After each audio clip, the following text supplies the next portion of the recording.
मेरे प्यारे साथियों, हम आए हैं एक नई कहानी के साथ। ये कहानी एक तारापुर गांव की है, जहां पे एक तांत्रिक अपनी शक्तियों का गलत इस्तेमाल करके लोगों की जान लेता था। तो चलिए कहानी को शुरू करते हैं। तारापुर गांव में दयाराम नाम का एक किसान अपने परिवार के साथ रहता था। उसके परिवार में उसकी बीवी और उसकी एक 18 साल की बेटी थी। किसान रोज शाम को काम करने के लिए अपने खेतों में जाता था।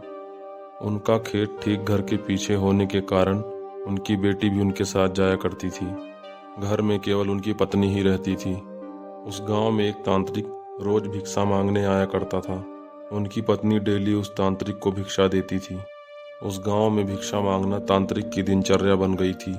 वो तांत्रिक कहाँ का है और कहाँ रहता है किसी को कुछ पता नहीं था। गांव के सभी लोग उस बात से अनजान थे। तांत्रिक फिर एक दिन दयाराम के घर पे भिक्षा मांगने आता है। उस दिन दयाराम की पत्नी घर में स्नान कर रही थी। घर पर उनकी बेटी भी थी। तो उस दिन उनकी बेटी ही तांत्रिक को भिक्षा देने घर से बाहर निकली। वो भिक्षा दे ही रही थी कि तांत्रिक की नज़र उस लड़की पर थी। तांत्रिक उसे गलत नज़रों से देख रहा था और वो भिक्षा देकर चली गई। तांत्रिक का ध्यान उस लड़की पर ही था और फिर तांत्रिक भी वहां से चला गया। तांत्रिक उस लड़की के बारे में ही सोच रहा था। अगले दिन तांत्रिक फिर दयाराम के घर पर आया। तांत्रिक ने उनके घर से भिक्षा ली और उसका ध्यान उस लड़की पर ही था, पर उसे घर में वो लड़की नहीं दिखी। वो घर के आसपास इधर उधर देखने लगा, पर वो लड़की उसे नहीं दिखी। फिर तांत्रिक वहां से जानने ही लगा कि उसकी नज़र खेत की तरफ गई। उसको वही लड़की खेत में काम करती हुई दिखी। तांत्रिक उसे वहीं खड़े होकर देखने लगा। तभी उस लड़की की नज़र उस तांत्रिक की तरफ गई। तांत्रिक लगातार उसे ही घूरे जा रहा था। तांत्रिक को ऐसा घूरता देख वो डर गई और वो वहां से अपने घर चली गई। तभी तांत्रिक ने उसके पैरों की मिट्टी ले ली और वो मिट्टी लेकर वहां से चला गया। तांत्रिक उस मिट्टी से उस लड़की के ऊपर काला जादू करने लगा और उसकी आत्मा को अपने वश में कर लिया और वो लड़की अपने घर में गलत हरकतें करने लगी। वो अचानक से जोर जोर से चिल्लाने लगी। उसके चिल्लाने की आवाज़ सुनकर उसकी माँ उसके पास गई। तभी उसने अपनी माँ को भी जोर से धक्का मारा। उसकी माँ दूर जाकर गिरी। वो अपनी माँ को देखकर घूरे जा रही थी।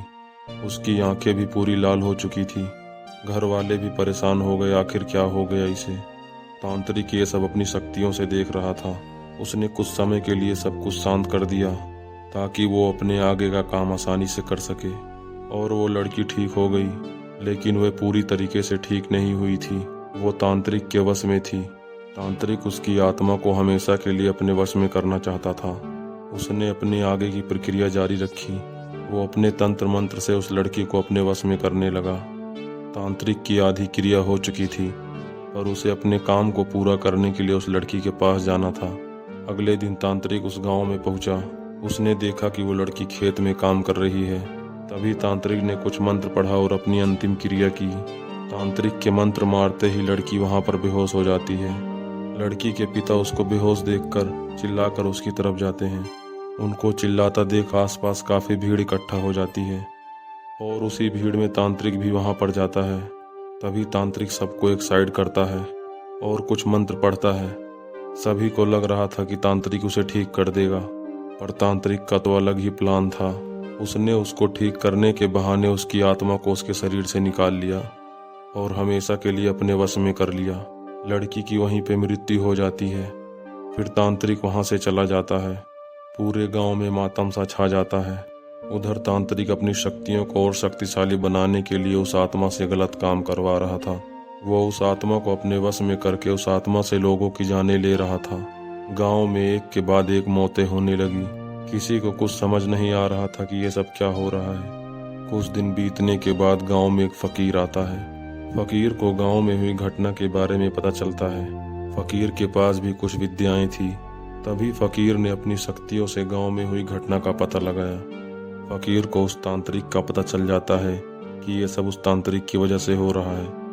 तांत्रिक द्वारा कैद की गई आत्मा को मुक्ति दिलाने के लिए फकीर अपनी शक्तियों का इस्तेमाल करता है, पर तांत्रिक बहुत ही शक्तिशाली था।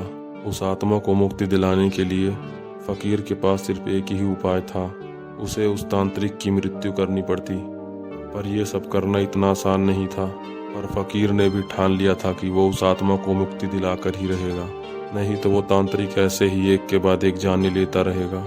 तभी फकीर ने उसको मारने की एक तरकीब लगाई। फकीर ने एक तीर और धनुष बनाया और इस तीर और धनुष में उसने कुछ अद्भुत शक्तियां डाली। वो तीर जैसे ही उस तांत्रिक को लगता उसकी मृत्यु हो जाती। तभी फकीर उस तीर और धनुष को अपने झोले में रखकर गांव की तरफ चल दिया और तांत्रिक के आने का इंतजार करने लगा। वो गांव के पास एक बगीचे में जाकर बैठ जाता है और अपनी शक्तियों से तांत्रिक के आने का पता लगाता है। तभी फकीर ने देखा कि तांत्रिक गांव की तरफ आ रहा है। फकीर ने अपनी शक्तियों से तांत्रिक को उस बगीचे में बैठने पर मजबूर कर दिया। फकीर जाकर एक जगह छुप गया और तांत्रिक को देखने लगा।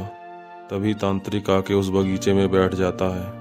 तभी फकीर वहां पर खेल रहे कुछ बच्चों को बुलाता है और वो उस बच्चे को तीर धनुष वाला खेल खेलने को कहता है। तभी फकीर अपनी झोले से तीर निकालकर एक बच्चे को देता है और उस तांत्रिक को मारने के लिए कहता है। तभी एक बच्चा उस तीर को लेता है और उस तांत्रिक के ऊपर वो शक्तिशाली तीर चला देता है और तीर जाकर उस तांत्रिक को लगता है। तीर के लगते ही उस तांत्रिक की मृत्यु हो जाती है। तभी वो बच्चा डर के मारे वहां से भाग जाता है और फकीर उस तांत्रिक की आत्मा को एक लुटिया में कैद कर लेता है और फकीर वहां से गांव में चला जाता है और सभी गांव वालों को इकट्ठा करके उस घटना के बारे में बताता है। पर किसी को भी फकीर की बातों पर विश्वास नहीं हो रहा था। तभी फकीर ने एक के बाद एक सभी का इतिहास बता डाला। ये सुनकर गांव के सभी लोग हैरान हो गए और फकीर की बातों पर विश्वास करने लगे और जाकर सभी फकीर के पैरों में पड़ गए। तभी फकीर ने उस लुटिया में कैद तांत्रिक की आत्मा को गांव के एक व्यक्ति को दिया और बोले, इसको रात होने से पहले गंगा में विसर्जन कर देना है। रात होने में 3 घंटे का समय था और वहां से गंगा घाट भी 2 घंटे की दूरी पर था। तभी उसमें से 2 व्यक्ति अपनी बाइक से गंगा घाट जाने के लिए तैयार हुए। उन्होंने उस लुटिया को लिया और वहां से चले गए। कुछ दूर पहुंचने के बाद उनकी बाइक अचानक से बंद हो जाती है और काफ़ी परेशान होने के बाद भी उनकी बाइक स्टार्ट नहीं होती।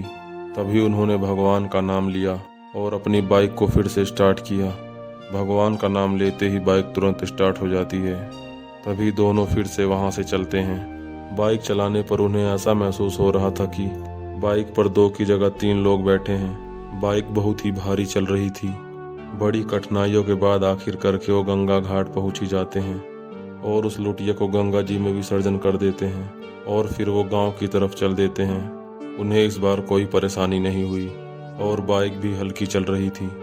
इस तरह गांव वालों को उस तांत्रिक और बुरी शक्तियों से छुटकारा मिल जाता है। उसके बाद से गांव में सभी खुश रहने लगे और फिर गांव वाले उस फकीर का शुक्रगुजार करते हैं। उसके बाद से तारापुर गांव में कुछ गलत नहीं हुआ।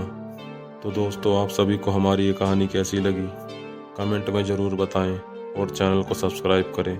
हम आएंगे एक नई कहानी के साथ।